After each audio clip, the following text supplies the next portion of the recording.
নবী করিম সাল্লাল্লাহু আলাইহি সাল্লাম বলেছেন, কোন মুসলমানের জীবনে যদি কোনো মুসিবত আসে, কোনো বিপদ আসে, কোনো সমস্যা আসে, সঙ্গে সঙ্গে সে যদি ইন্না লিল্লাহি ওয়া ইন্না ইলাইহি রাজিউন পড়ে এবং আরেকটা দোয়া পড়ে, আল্লাহুম্মা আজুরনি ফি মুসিবাতি ওয়াখলুফ লি খায়রাম মিনহা, আল্লাহ আমার যে বিপদ হয়েছে এই বিপদের বিপরীতে এর বিনিময়ে আপনি আমাকে সওয়াব দিয়েন, বিনিময় দিয়েন, এবং বিপদে আমার যে ক্ষতি হলো আপনি এর চাইতে ভালো কিছু দিয়ে আমাকে পোষায় দিয়েন।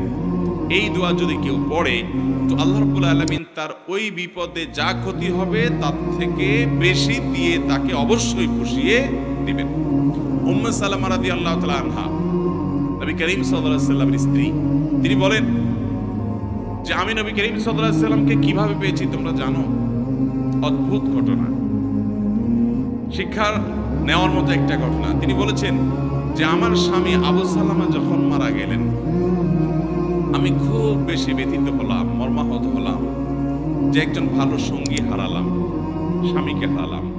তো আল্লাহর কাছে আমি কেঁদে কেটে নবী সাল্লাল্লাহু আলাইহি সাল্লামের সেখানে এই দোয়াটা পড়েছি, আল্লাহুম্মা আজুরনি ফি মুসিবাতি, আল্লাহ আমার মুসিবত এবং বিপদে আপনি আমাকে বিনিময় দিয়েন, বিপদ যে হলো এর বিনিময় আপনি আমাকে দিয়েন, ওয়াখলুফ লি খায়রাম মিনহা, এবং এই বিপদে আমার যা ক্ষতি হলো, আমি যে হারালাম স্বামীকে, তার চাইতে বেটার কিছু আমাকে দিয়েন। আমি দোয়া আল্লাহর কাছে করে গেছি সব সময়। আল্লাহ তাআলা আবু সালামা আমার স্বামীর মৃত্যুর পর অকল্পনীয়ভাবে, অভাবনীয়ভাবে আমাকে মুহাম্মদ রাসূলুল্লাহ সাল্লাল্লাহু আলাইহি ওয়াসাল্লাম স্ত্রী বানিয়ে দিয়েছে। আবু সালামাকে হারিয়ে তার চাইতে বেটারটা পাইছেন না, পান নাই? মুহতারাম হাজিরিন, অতএব যেই কোনো বিপদে ইমানদারের ইমান যত মজবুত হবে সে তত বেশি হাসতে পারবে যে আলহামদুলিল্লাহ আমার রব আমাকে যে অবস্থা রেখে খুশি, আমি অবস্থার উপরে খুশি, এবং বিপদ যতই আসবে আমি সেটাকে ওয়েলকাম করব, বেসবর হব না, ধৈর্যহীন হব না। আমাদের সংসারগুলোতে আজ যে অশান্তি, আমাদের সমাজে যে আজ বিশৃঙ্খলা, অশান্তি, এর মূল যদি কয়েকটা কারণ বের করা হয়, অন্যতম প্রধান কারণ হবে বেসবর, ধৈর্যহীনতা, সবরহীনতা। ঘরে ঘরে সংসারগুলো টিকছে না, ভেঙে খান খান হয়ে যাচ্ছে, প্রতি মুহূর্তে মুহূর্তে বিবাহ বিচ্ছেদের ঘটনা ঘটছে। অন্যতম কারণ ধৈর্য সহ্য নাই, ছেলেরও ধৈর্য নাই, মেয়েরও ধৈর্য নেই, কিছু হলেই সব হটমেজাজি হয়ে যায়, সবাই কাট্টি দেওয়া শুরু করে। কাট্টি বুঝেন তো? আপনাদের এলাকায় কি বলে? দোস্ত দোস্ত একটু অভিমান হলে, রাগারাগি হলে বলে না তোর সাথে কাট্টি, এই যে তোর সাথে আর কথা নাই। স্বামী স্ত্রীর মধ্যে আজকাল এই অবস্থা, প্রতিটি ঘরে ঘরে অশান্তির মূল কারণই হলো সবরহীনতা, যে ধৈর্য জিনিসটা আজ আমাদের কাছ থেকে নাই। এটাকে আমরা ইবাদত মনে করি না। একটা জটিলতা হলো আমালুল কুলুব বা অন্তরের আমলগুলোকে আমরা একেবারে কেয়ার করি না, অথচ অন্তরের আমলগুলোর গুরুত্ব অনেক বেশি। আমরা বাহ্যিক আমলকে গুরুত্ব দেই, নামাজ পড়া বাহ্যিক আমল, সিয়াম পালন করা বাহ্যিক আমল, যাকাত দেওয়া বাহ্যিক আমল, তেলাওয়াত করা বাহ্যিক আমল, এগুলো বাহ্যিক অঙ্গ প্রত্যঙ্গ দিয়ে, চোখ মুখ হাত পা এগুলো দিয়ে করতে হয়। কিছু আমল আছে যে আমলগুলো অন্তরের ভেতরে লালন করতে হয়, এগুলো দেখা যায় না, এর ভিতরে সবর অন্যতম। এই আমলটা যদি কেউ করতে পারে, ভেতরে যদি ধৈর্যটা আনতে পারে, এটা নিজের সঙ্গে নিজে সংগ্রাম করে করতে হয়, এর জন্য লড়াই করতে হয়, এর জন্য সমালোচনা করতে হয়, নিজের হিসাব মিলাতে হয় যে আমি মানুষটা কতটা ধৈর্যশীল, কতটা ধৈর্যহীন, আমি কতটা হটমেজাজি হই, বউয়ের সাথে কয়বার আমি বদমেজাজি দেখাই। ওই হিসাবে তিনি চিন্তা করবেন স্বামীর সাথে কয়বার তিনি বদমেজাজি করেন, প্রতিদিনের হিসাব মিলাবেন, এরপর তিনি নিজের যোগ বিয়োগ করে নিজেকে সংশোধনের চেষ্টা করবেন। আমরা চেষ্টা করবো তো ইনশাআল্লাহ। আল্লাহ রাব্বুল আলামিন আপনাকে, আমাকে, আমাদের সবাইকে সবরকারী মানুষদের কাতারে শামিল হওয়ার তৌফিক দান করুন। মুহতারাম হাজিরিন, নবী করিম সাল্লাল্লাহু আলাইহি ওয়াসাল্লাম তিনি তার সাহাবায়ে কেরামকে সবরের প্রশিক্ষণ দিয়েছেন। এমন কিছু সাহাবী সঙ্গী তিনি পেয়েছেন যারা ধৈর্যের রুদ্রমূর্ত প্রতীক ছিলেন, তারা এরকম দৃষ্টান্ত ছিলেন যে তাদের ধৈর্য, এক একজনের সবরকে আমরা যদি অ্যানালাইসিস করি তো বিশাল বড় বড় হিস্ট্রি হয়ে যাবে, অনেক বড় দাস্তান হয়ে যাবে, শুধুমাত্র এক একজন সাহাবীর সবরকে যদি আপনি অ্যানালাইসিস করেন, গবেষণা করেন। আজ মুসলমানদের মধ্যে এটার বড় বেশি অভাব। সবর করার চেষ্টা করবো তো ইনশাআল্লাহ। মুশকিল হলো আমরা যারা বদমেজাজ, আমাদের সবর কিভাবে আসবে? আমরা অনেকে চেষ্টা করি কিন্তু ধৈর্য ধারণ করতে পারি না। ওই যে ডায়রিয়ার রোগের মতো ডাইরেক্ট হয়ে যায়, হুটহাট করে যাতা বলে ফেলি, পরে আফসোস করি। তো সবর আনার জন্য কিছু আমল আছে ভাইরা।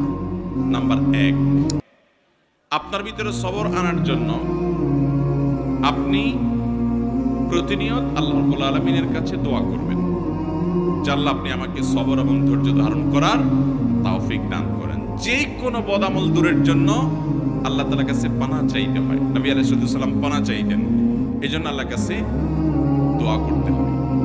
নাম্বার 2, ধৈর্যশীল মানুষদের সাথে থাকতে হবে। কিছু মানুষ আছে দেখবেন যে তুফান হয়ে গেছে, কিন্তু উনি ঠান্ডা মাথায় সবকিছু ডিল করছেন, অস্থির হচ্ছেন না, হুলস্থুল করছেন না, এবং খুব ঠান্ডা মাথায় উনি শান্ত মেজাজে সব কিছু ডিল করে ফেলছেন, সব কিছু সমাধান করে ফেলছেন। এরকম কিছু ঠান্ডা মাথার মানুষ সব সমাজে আছে। এই মানুষগুলোকে খুঁজে খুঁজে বের করে এদের সাথে থাকবেন। দেখবেন যে আপনি যেটার কারণে আগুন হয়ে যেতেন, উনি সেটার ব্যাপারে দেখবেন যে একবারে ঠান্ডা পানির মতো শীতল, উনি একেবারে অস্থিরতা দেখাচ্ছেন না। এরকম মানুষগুলোর সোহবত এবং সান্নিধ্য আপনাকে সবরকারী হতে সহায়তা করবে। এটা সব দিকেই পাবেন। কিছু না কিছু মানুষ পাবেন যে তারা খুব বেশি সবর করতে পারে, তাদের মধ্যে আত্মনিয়ন্ত্রণ ক্ষমতা অনেক বেশি।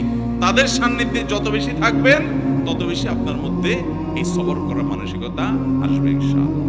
নাম্বার 3, যদি কখনো আপনার রাগ দেখানোর মতো পরিস্থিতি তৈরি হয়, আপনি নিজেকে বলবেন ঠিক আছে রাগ দেখাবা তুমি, কিন্তু এখন না, একটু পরে, একটু পরে। যদি কিছু সময় ক্ষেপণ করতে পারেন, এরপরে যদি রাগ করেনও, সেই রাগটা হবে ব্যালেন্সের রাগ, সেটাতে বেসবরির কোনো কিছু থাকবে না। একেবারে সেটা দেখবেন যে ভারসাম্যর সাথে আপনি একেবারে রাগ করতে পারবেন, যে রাগে ক্ষতিকর কিছু হবে না। আর যদি যখন হট মেজাজ হলো না, এখনই আমি এটা দেখে ছাড়বো, তাহলে শেষ হবে, আর সামনে আগাইতে পারবেন না। যত বদমেজাজি মানুষ আছে এরা দেখবেন যে তৎক্ষণাৎ কিছু একটা করে ফেলতে চায়। যদি তারা সবর করে নিজেকে আটকে রাখতে পারে যে ঠিক আছে করব, আর একটু পরে, একদিন পরে করেন, দেখবেন রাগ অটোমেটিক অর্ধেকে নেমে গেছে। কথা কি বুঝাতে পারছি? নাম্বার 4, সবর নিজের ভিতরে আনার জন্য বদমেজাজ এবং রাগ নিয়ন্ত্রণের যে আমলগুলো আছে সেগুলো করবেন। সে আমলগুলো কি কি? নাম্বার 1, আউযু বিল্লাহি মিনাশ শাইতানির রাজিম, বেশি বেশি করে পাঠ করা। কোরআনে কারীমে আল্লাহ বলেছেন ইম্মা ইয়ানজাগান্নাকা মিনাশ শাইতানি নাযগুন ফাসতাইয বিল্লাহি মিনাশ শাইতানির রাজিম। শয়তান যদি তোমাদেরকে খোঁচা দেয়, এই যে মানুষকে রাগায়, বদমেজাজ করে, আখিরাত ধ্বংস করে, দুনিয়া ধ্বংস করে, এজন্য শয়তান যদি তোমাকে খোঁচায় যদি বদমেজাজ বানায় বা ক্ষতিগ্রস্ত করতে চায়, তাহলে আউযু বিল্লাহি মিনাশ শাইতানির রাজিম বলবে। এটা আল্লাহর নির্দেশনা। এজন্য শয়তান থেকে পানাহ চাইতে হয় বদমেজাজ হলে, রাগ হলে। এক ব্যক্তি নবী করিম সাল্লাল্লাহু আলাইহি সাল্লামের সময় রাগ হচ্ছিলেন, খুব রাগান্বিত, ক্রোধান্ধ হয়ে গেছে, রাগে অগ্নিশর্মা হয়ে গেছে।